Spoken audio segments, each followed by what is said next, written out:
This is the Real Ass Podcast. Submissions are open for young comedians that are trying to perform.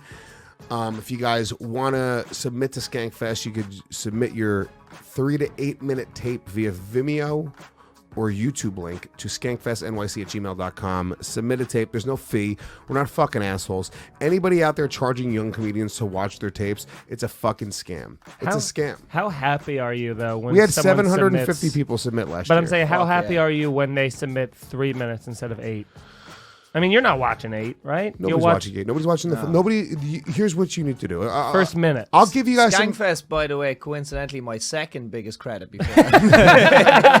Skankfest is the shit, dog. Dude, it's so much fun. Skankfest is the most fun you will ever have. That's the most like a rock star I've ever felt, because I was just walking around super fucked up, and a lot of people knew who I was. It felt very good. It's just a party for the entire weekend. There's comedy shows happening nonstop. There's podcasts happening nonstop. Is it going to be back in the same venue? Back to the same venue. We have a lot of new surprises. Oh, hell yeah. We're announcing a lot of really cool shit in the next few weeks. But if you want to perform and you're not like, a friend of the Legion of Skanks world or in this world, don't have personal relationships with us, you can do that by submitting your tape. I'll tell you the truth. When you're submitting a tape, most of the time, you're going to get about a minute of it watched. Yeah. 1 minute. We expect there to be probably 1,000 submissions this year, 1,500 submissions this year easily. We don't charge people. But maybe a minute. What you need to do in that tape, I'm going to give you a couple tips. Okay. Number one, make sure your audio is fucking fire.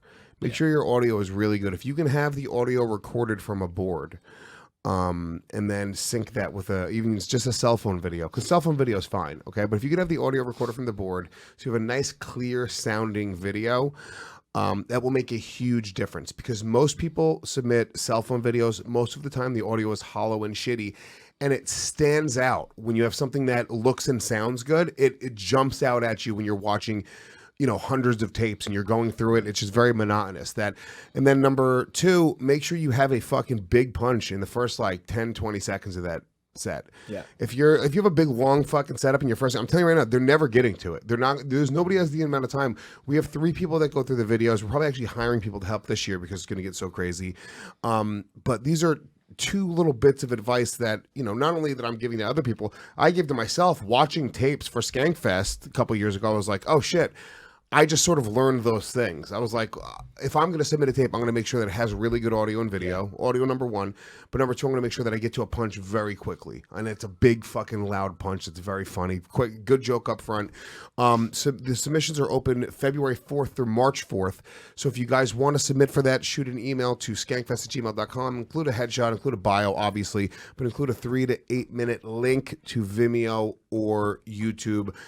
If it can be dirty, I'm going to tell you right now, that always helps. If it's if you're an edgier comedian or, trying to, if you do comedy that's on brand with what we do, whereas we're not excluding people that do, fucking clean, family friendly comedy. But if you're doing dirtier, ballsy shit, that's really who we're looking for. We're going to really focus on building a strong list of next generation filthy comics this year, put them up in a hotel. We're going to do some cool stuff for the young comics that are coming out. So, yeah, that's it. That's all I want to plug. Go to iTunes. What? I'll tell you. Here's an endorsement for Skankfest. I legitimately, when I got hit up about doing it last year, I changed a flight and flew home a day early from a wedding in Colorado. That's awesome. Yeah, that's incredible. Thank you. Yeah, that's how excited I was to do it. I think it's. I'm proud of the fact that we've created something that comics legitimately understand and know that it's a fucking.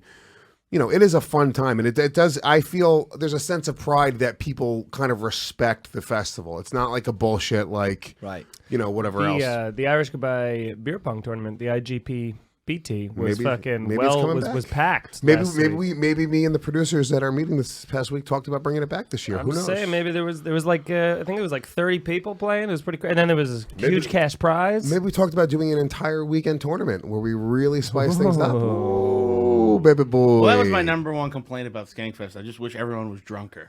The amount of guys would just loosen up and get fucked up. The amount I've said this on our podcast before, but I had a person come up. There was my wife came out for one of the days for a little while, and then she was just like, I got to get out of here at some point. You know what I mean? These are bad people. Yeah. She realized, I've been raped twice. Yeah.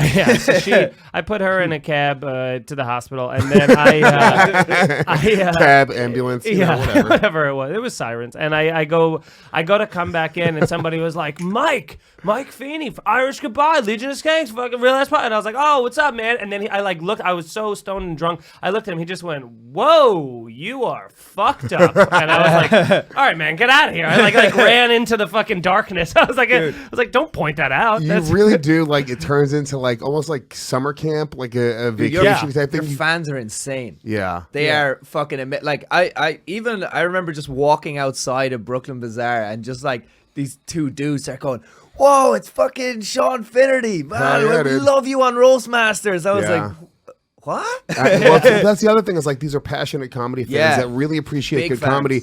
And that's the cool thing, to be able to share that with other comics and be able, because it's not like they're going like, oh, I'm a fan of Lewis or Big J, so now I just like you automatically. No. Yeah. They watch the things that we do. So when me and Big J are hosting Roast Masters and he's on the judges table every week, they start to know you guys at a different level. You've been coming on this show for years at this point. You know, they start to know you guys on another level. So it's one of the only places where you have sort of a volume of people that really know your shit. Right. It's like other comedy festivals, it's a little bit just more spread out in terms of not only just the locations and where the shows are, but in terms of the reach and the fan bases. And it's just very much, so if you guys are at Skankfest and you do those shows, yeah, you get to fucking feel like a rock star for a weekend. But the people that come as fans, fuck that, dude. You guys get to feel like rock stars too, because we are just partying the whole time. Yeah. Everyone's just partying. And the shows, they're obviously great. We have last year we had the return of Tough Crowd with Colin Quinn, and we had Dave Attell. In the past, we've had people like Doug Stanhope and Jim Gaffigan and all these amazing comedians, but that's inconsequential. It's about the hang and it's about the party. Whether there's it doesn't matter who's on stage. Nobody's ever even, that's never the conversation after Skankfest. Like, oh my God, how great was that set? Yeah. It was like, holy shit, dude, I puked in a garbage can next to Doug Stanhope. That was nuts. Yeah. That's like, it's a different world.